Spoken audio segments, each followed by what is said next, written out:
Bonjour à tous, il est 12h sur l'ensemble du réseau synchronisé de Sud FM Sen Radio. Merci de nous suivre à la une de l'actualité de ce 30 janvier 2021. 318 nouvelles contaminations et 4 nouveaux décès liés au Covid-19, 50 cas graves enregistrés. La pandémie continue sa progression, touche largement Dakar, Kaolack et Thiès, mais la pandémie n'a pas eu d'impact majeur à l'école. Après un premier trimestre, quel bilan des enseignements apprentissages sous la pandémie? Un décès d'un directeur d'école, quelques cas, un protocole sanitaire respecté dans une grande majorité. L'école est résiliente, dit le ministère de l'Éducation nationale. Le QCEMS tire un bilan plutôt mitigé. Il y a eu des manquements et des dysfonctionnements, insiste le secrétaire général Abdoulaye Ndoye. Vous l'entendrez, il sera d'ailleurs notre invité. Grippe aviaire au Sénégal après Pout à Thiès, le parc de Djoudj à Saint-Louis touché. Y a-t-il lieu aujourd'hui de s'inquiéter? Pas encore, dit l'expert avicole spécialisé en santé publique, Dr Amadou Gaye. Il annonce d'ailleurs qu'une équipe du ministère de l'élevage a été dépêchée à Saint-Louis aujourd'hui. Les aviculteurs indépendants du Sénégal en tournée à Thiès disent, eux, leur inquiétude. Ils interpellent l'État. La page sport, ce sera avec Odile Minkilan. La revue de presse avec Rapsey Limanouane pour compléter Sud Midi, mise en onde par Hassan Thio.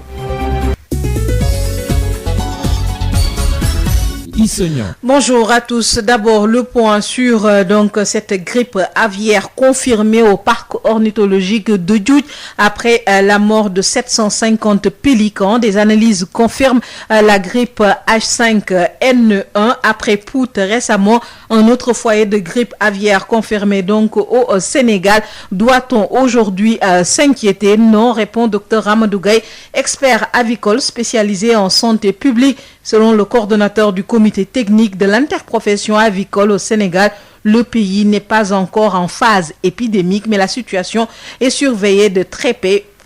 Une équipe du ministère de l'élevage et de la direction des vétérinaires déployée ce samedi à Saint-Louis, nous dit Dr Amadou Gaye, interrogé par Babacar Sam. Le système de surveillance mis en place après la découverte du premier foyer, mais un système de surveillance permanent nous a permis de découvrir rapidement ce foyer et le diagnostic est revenu positif.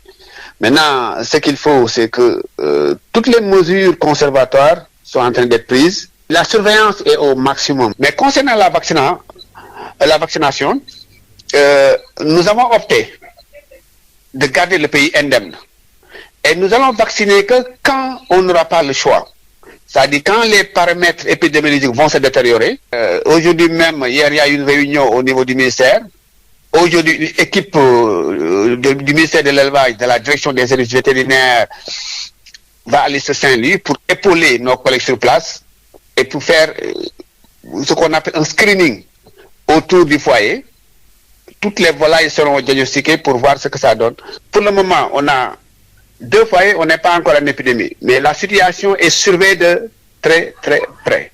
Maintenant, la volaille sauvage, 750 sur près d'un million de canards. Donc, vous pouvez me dire que c'est important, mais on n'est pas encore à l'état d'épidémie. Disons que nous surveillons les paramètres.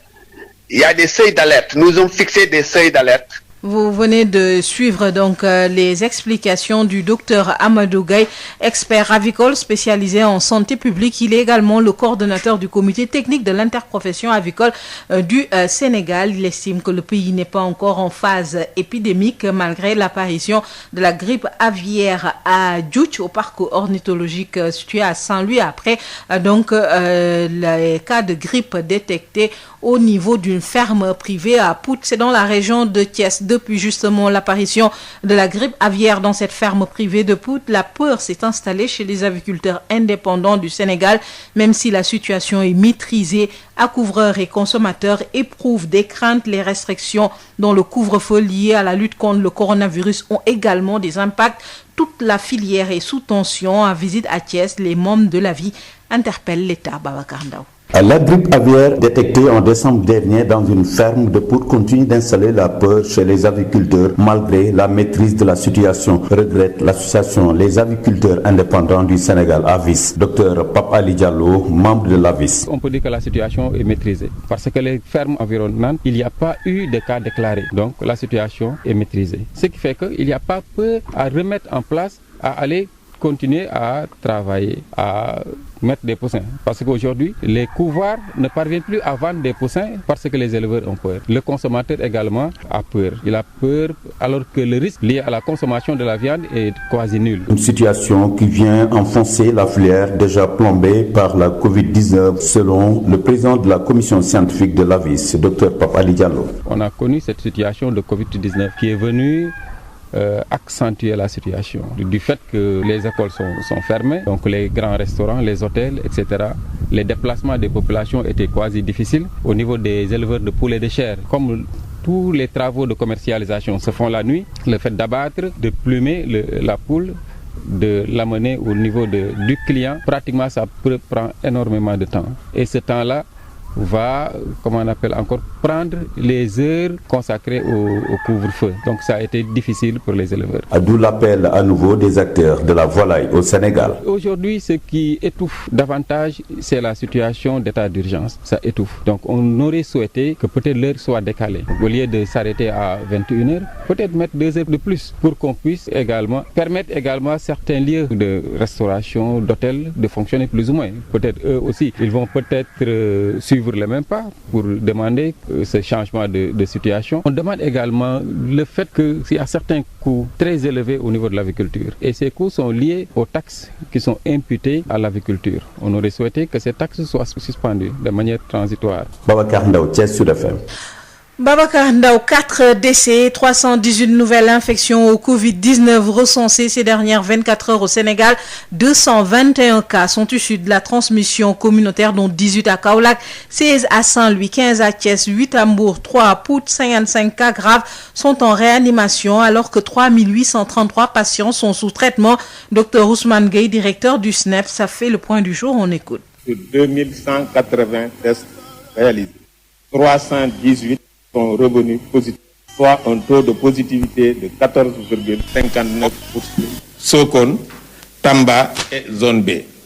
3 à Bentali, Cambérène, Linguère, Mamel, Parcelles Assainies, Pikine, Point E, Pout et Sindia.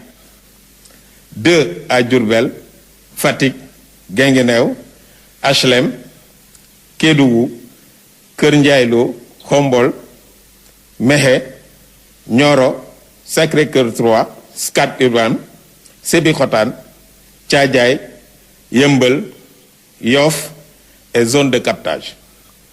1 à Cité Aliou Sow, Cité Gadaye, Cité Keur Damel, Cité Mista, Cité SHS, Cité Tako, Darou Khan, Fan Hok, Foundiougne, Keur Massar, Keur Momar Sarr, Kolda, Liberté 3, Liberté 6, Ngaparou, Ngor, Louga, Wakam, Passy, Pété, Podor, Port, Rebeuss, Sicap Baobab, Sicap Karak, Thilogne, Vélingara, Yara, Ziguinchor.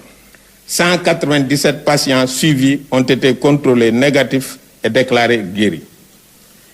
55 cas graves sont pris en charge dans les services de réanimation. 4 décès ont été enregistrés ce vendredi 29 janvier 2021. L'état de santé des autres patients hospitalisés est stable.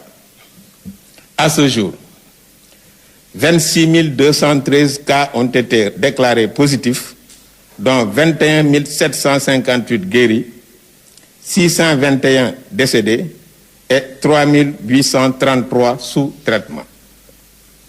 Le ministère de la Santé et de l'Action sociale exhorte les populations au respect strict des mesures de prévention individuelle et collective, notamment le port correct de masques couvrant le nez et la bouche, le lavage fréquent et régulier des mains à l'eau et du savon, ou utilisation de gel hydroalcoolique et la distanciation physique.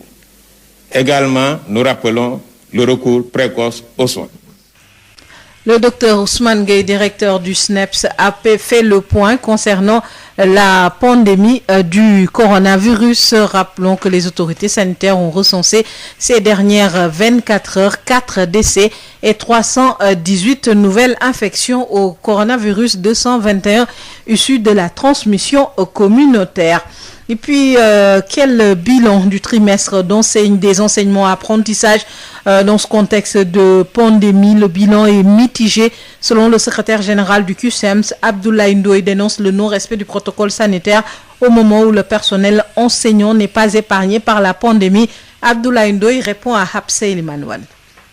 Les recommandations ne sont pas respectées. L'engagement du gouvernement de mettre à la disposition des établissements les équipements nécessaires également n'est pas respecté. Les gestes barrières ne sont pas respectés. Le port du masque n'est pas systématique. On avait demandé nettoyage des toilettes au moins 2 fois par jour et que la vente des denrées soit contrôlée à l'intérieur et à l'extérieur des établissements. Cela également n'est pas respecté. Les écoles où il n'y a pas de point d'eau, où il n'y a pas de réserve suffisante, que ces écoles soient fermées, ce n'est pas le cas. Ici, ajoute également, aujourd'hui, nous avons des classes pléthoriques. Les élèves se mettent à 2, 3, voire 4 dans certains établissements. Il y a un déficit d'enseignants, des tables bancs. Les abris provisoires persistent toujours. Donc, l'environnement scolaire pose problème dans un contexte où, aujourd'hui, il y a non seulement un autre variant qui a été identifié au Royaume-Uni, un peu partout, en Afrique du Sud, et la pandémie est en train de faire des ravages. Et dans l'espace scolaire, vous avez noté le décès du directeur à Toubatoul. On a ici aussi un autre collègue qui est décédé. À Kaolack, il y a eu des cas dans un établissement. C'est le cas à Dakar, à Matam. Et nous avons toujours alerté pour dire au gouvernement que c'est du sérieux. Il leur revient dès lors qu'ils ont demandé aux Sénégalais de vivre avec le virus. Parce que la situation qu'il y a dans l'espace scolaire, c'est la même situation qu'on a un peu partout dans les autres secteurs. Que le gouvernement a la responsabilité d'assurer la sécurité sanitaire de tous les Sénégalais, y compris les acteurs du système éducatif. Et que l'école, c'est des lieux étroits avec de fortes concentrations humaines. 4 millions d'élèves, environ 100 000 enseignants. Et il faut le dire, il y a des porteurs sains et souvent les jeunes sont des porteurs sains. Et dans ce contexte, si le virus pénètre l'espace scolaire, mais c'est la société qui sera contaminée. Et c'est la catastrophe. Abdoulaye Ndoye, secrétaire général du QCEMS, qui tire un bilan mitigé après 3 mois d'apprentissage dans un contexte de pandémie. Vous l'entendrez plus largement après la page sport. Pour le ministère de l'Éducation nationale, par contre, le bilan est satisfaisant. Le directeur de la formation et de la communication affirme que malgré ce contexte de Covid-19, les enseignements apprentissages se sont correctement déroulés. Il déplore cependant le décès d'un directeur d'école à Toubatoul. Le directeur de la formation et de la communication, Mohamedou Moustapha Diagne, tient à préciser cependant que le protocole sanitaire est respecté, même si un certain relâchement est noté par endroit. Il rassure, le ministère prend des dispositions nécessaires pour apporter les correctifs. Mohamed Moustapha Diagne avec Rapsé Manuel. Donc nous avons pu dérouler les enseignements apprentissages du 12 novembre, date d'ouverture des écoles, au 30 janvier, et comme indiqué dans le découpage du calendrier scolaire. Ce qu'il faut dire, et c'est ça le plus important, c'est que nous avons pu correctement dérouler ces enseignements apprentissages sans qu'il n'y ait de gros problèmes. Évidemment, il y avait eu des prédictions de certains selon lesquelles prédictions, que le corona va entrer dans l'école, que ça va se propager, que c'était risqué de rouvrir encore les écoles. Mais Dieu merci, malgré toutes les difficultés, nous avons pu contenir encore le virus, nous avons pu vivre avec le virus à l'école. Et je pense que sur les 4 millions d'élèves et plus de 97 000 enseignants, nous n'avons perdu qu'un seul soldat, en l'occurrence un directeur d'école emporté par le virus. Cela veut dire que l'école a été résiliente et que maintenant le protocole sanitaire qu'on dit ne pas respecter, le protocole sanitaire est respecté. Maintenant de temps en temps il y a du relâchement et à chaque fois qu'il y a du relâchement, le ministère a pris les dispositions nécessaires. Le ministre Tala a récemment octroyé 1 milliard de francs aux écoles pour leur permettre de faire face aux dépenses liées à la lutte contre la Covid et a encore distribué 5 millions de masques pour protéger les élèves et les enseignants. C'est dire que donc pour le moment nous sommes très satisfaits. Maintenant, nous nous inclinons devant la mémoire de l'enseignant décédé et nous espérons qu'il sera le seul soldat à tomber dans cette lutte contre la Covid à l'école. Sud International. Le gouvernement du Burkina reporte la tenue du FESPACO. Ce festival devait se tenir du 27 février au 6 mars sous le thème « Contribution du cinéma à la culture de la paix ». La décision a été prise au regard de la faible production cinématographique réalisée pour des raisons de crise sanitaire. La situation est la situation avec notre correspondant à Ouagadougou, Mathieu Somda. La deuxième vague de la maladie à coronavirus dicte sa loi au Burkina. Plusieurs régions sont actuellement touchées par cette maladie selon le docteur Brice Bikaba du ministère de la Santé. L'évolution de la situation épidémiologique a été marquée par la survenue d'une deuxième vague en cours depuis la fin du mois de novembre 2020 qui est d'une plus grande amplitude avec une prédominance de la transmission communautaire et une extension des villes et des localités touchées. Le mois de décembre aura été le mois qui a enregistré le plus de cas avec 4020 cas positifs. Nous notons à l'échelle mondiale environ près de 100 millions de cas, avec 2 137 670 décès. Au regard de cette situation, le gouvernement a décidé du report de la 27e édition du FESPACO. Le ministre de la Communication, Ousseini Tamboura. La situation sanitaire, tant au plan national qu'au plan international, liée à la pandémie. Donc, le Conseil des ministres a adopté la décision de reporter la tenue du FESPACO à une date ultérieure. Il ne sera pas facile pour nous d'indiquer une date. Selon le gouvernement, les préparatifs des activités de la 27e édition du FESPACO n'ont pas beaucoup évolué à la date du 29 janvier 2021. Très peu de productions prévues ont été réalisées. Des tournages de films ont été soit arrêtés, soit reportés ou simplement annulés, causant d'énormes pertes sur toute la chaîne de production cinématographique. Mathieu Somda, depuis Ouagadougou pour Sud FM. Puis retenez que le mouvement contre les inégalités raciales Black Lives Matter, qui avait été ravivé l'an dernier par la mort de l'Américain noir George Floyd, a été proposé pour le prix Nobel de la paix par un parlementaire norvégien fondé en 2013 aux États-Unis. Le mouvement est devenu l'un des plus puissants mouvements mondiaux de lutte contre l'injustice raciale. Coronavirus dans le monde, l'inquiétude face à la propagation du variant du coronavirus plus contagieux gagne plusieurs pays qui ferment leurs frontières en Europe et ailleurs, alors qu'aux États-Unis, les nouveaux cas et les hospitalisations sont en baisse. Retenez par exemple que l'Allemagne interdit à partir d'aujourd'hui les entrées sur son territoire par voie terrestre, maritime, aérienne de personnes venant de 5 pays fortement touchés par les différents variants de la Covid-19. De son côté, la France ferme à partir de demain dimanche ses frontières aux pays extérieurs à l'UE et ses grands centres commerciaux sont fermés depuis hier, a annoncé le Premier ministre Jean Castex, renvoyant toute décision radicale aux prochains jours. Le Canada va également durcir les restrictions à l'entrée sur son sol, des mesures qui visent à décourager les voyageurs. La page sport, Odile Minkilan, bonjour. Bonjour, Issignon. Football, début de la 5e journée de la Ligue 1 sénégalaise. Ce samedi, 2 matchs sont au programme. À 16h, AS Douane reçoit Djambar au stade Ibrahima Boy. À la même heure, Dakar Sacré-Cœur accueille AS Pikine au stade Amadou Barry de Guédiawaye. La Ligue 2 démarre sa 5e journée aussi ce soir. Africa Promo rend visite à Amitié FC au stade Lat Dior de Thiès à 16h. Au même moment, Diamono Fatick joue contre Keur Madior au stade Massène Sène. Au stade Fodé Wade, Demba Diop FC défie EJ Fatick. À Alassane Djigo, Renaissance face à Thiès FC. CHAN 2021, on démarre les quarts de finale ce soir. À 19h, la République démocratique du Congo joue contre le Cameroun, le pays hôte.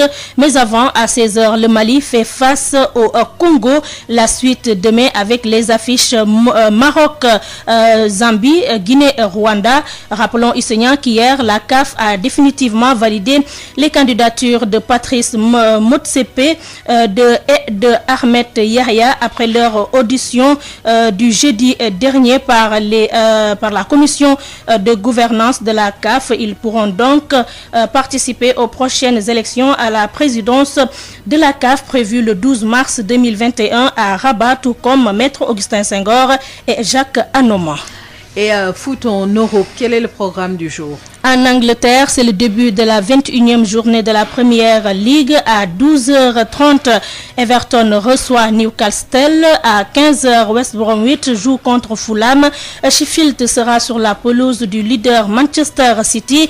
Crystal Palace face à Wolverhampton. À 17h, Arsenal accueille Manchester United. À 20h, Aston Villa se déplace sur la pelouse de Southampton. En Espagne, on poursuit la 21e journée de la Liga. À 13h, Eibar reçoit FC Séville. À 15h, Real Madrid contre Levante. À 17h30, Valence face à Etienne.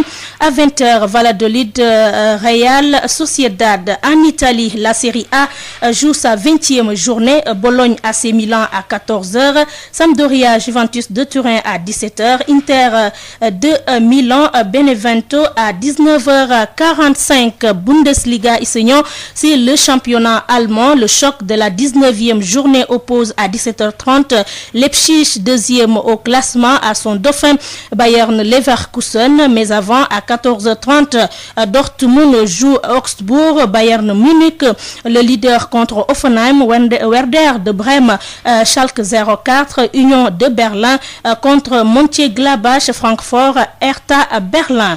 En France, c'est la suite de la 22e journée de la Ligue 1 ce samedi. À 16h, Montpellier-Lens. À 20h, Marseille contre Rennes. Hier, en ouverture de cette journée, Lyon a reçu et battu Bordeaux 2 buts à 1. Et puis basketball pour terminer, championnat national, la 4e journée a démarré ce samedi. Chez les hommes, Louga Basket Club a surpris à domicile Isexport ce matin, 63-50. C'est le résultat final du match. À 13h, retenez que Saint-Louis Basket Club joue contre UGB. À 15h, Thiès contre US Rail.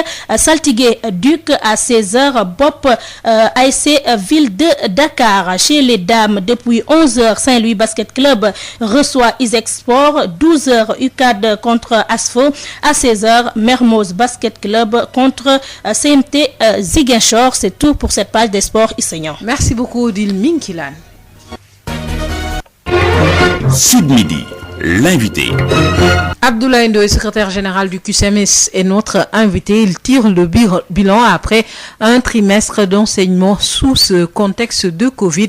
Abdoulaye Ndoye avec Rapsel Manouane. Bon, le bilan du QCMS pour nous, c'est un bilan mitigé. Mitigé parce qu'en ce qui concerne les enseignants, nous avons rempli notre contrat.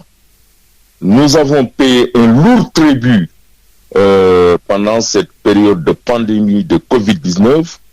Nous avons consenti d'énormes sacrifices et beaucoup de nos camarades ont chopé le virus.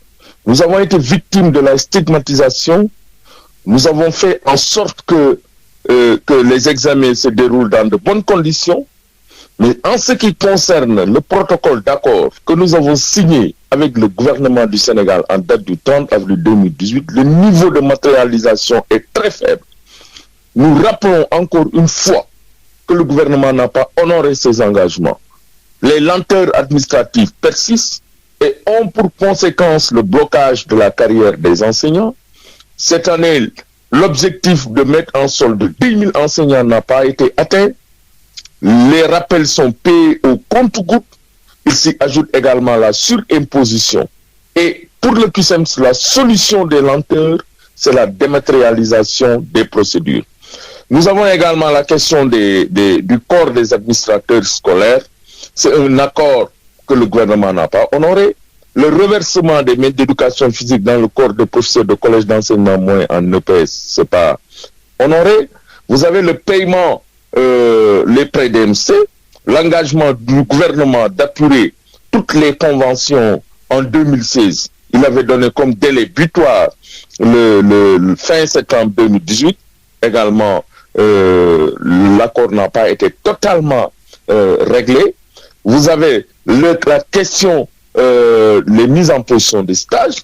Vraiment, c'est devenu un problème parce que ceux qui avaient fait la formation à distance, ils étaient obligés d'attendre 1 an pour avoir les résultats, faute de budget, parce que les formateurs à la FASTEF n'ont pas été payés. Ceux qui étaient mis en position de stage en 2020, ils se sont inscrits. Depuis lors, ils attendent la formation. Enfin, vous avez la question du système de rémunération. Et aujourd'hui, nous ne sommes pas les seuls, les travailleurs de la justice, les médecins, pratiquement tous les agents de la fonction publique exigent quand même que la question du système de rémunération soit corrigée. Parce que l'étude a révélé qu'il y a des écarts, qu'il y a des inéquités et vraiment le combat que mène le CUSEMS, c'est pour l'équité et la justice sociale. L'autre aspect, c'est le protocole sanitaire. En tant qu'organisation syndicale, nous avons alerté. D'abord, on a déposé une lettre d'alerte auprès de tous les ministères et auprès du gouvernement et nous avons déposé un préavis. Et nous n'accepterons pas que nos militantes, militants, les enseignants, de manière générale, les élèves, l'administration, les personnels de l'éducation soient sacrifiés. Donc c'est ça que nous avons noté. Maintenant, il incombe au gouvernement du Sénégal d'en tirer toutes les conséquences. Les recommandations ne sont pas respectées.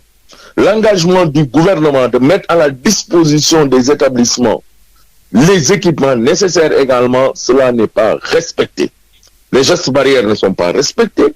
Le port du masque n'est pas systématique. Le gouvernement a la responsabilité d'assurer la sécurité sanitaire de tous les Sénégalais, y compris les acteurs du système éducatif. Et que l'école, c'est des lieux étroits avec de fortes concentrations humaines. 4 millions d'élèves, environ 100 000 enseignants, et il faut le dire, il y a des porteurs sains, et souvent les jeunes sont des porteurs sains. Et dans ce contexte, si le virus pénètre l'espace scolaire, mais c'est la société qui sera contaminée, et c'est la catastrophe. Et c'est pourquoi nous tirons encore sur la sonnette d'alarme, c'est pourquoi j'ai dit que votre bilan est mitigé. Parce qu'en ce qui nous concerne, nous avons accompli notre mission, mais le gouvernement n'a rien fait pour honorer les engagements souscrits à l'endroit des enseignants, et le gouvernement n'a rien fait pour le respect du protocole sanitaire, des recommandations, parce que tous les engagements que le gouvernement avait pris concernant le protocole sanitaire, ces engagements n'ont pas été respectés.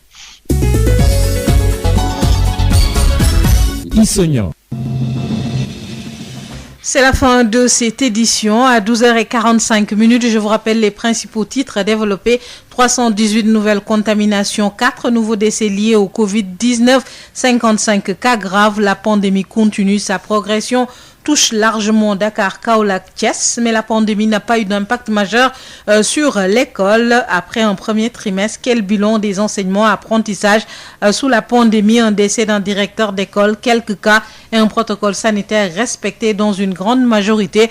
Le ministère de l'Éducation nationale affirme que l'école sénégalaise est résiliente. Il y a eu des manquements, insiste le secrétaire général du CUSEMS, Abdoulaye Ndoye. Vous l'avez entendu, il était notre invité. Grippe aviaire au Sénégal. Après Pout, le parc de Djoudj à Saint-Louis, y a-t-il lieu de s'inquiéter? Pas encore, dit l'expert avicole spécialisé en santé publique, Dr Amadou Gaye. Une équipe du ministère de l'élevage dépêchée à Saint-Louis aujourd'hui. Les aviculteurs indépendants du Sénégal ont tourné, disent-eux, leurs inquiétudes. Fin de cette édition. Merci de l'avoir suivi. Hassan Thioune assurez la mise en onde Wolof à 13h avec Adam Ndione. Bonne suite de programme sur Sen Radio.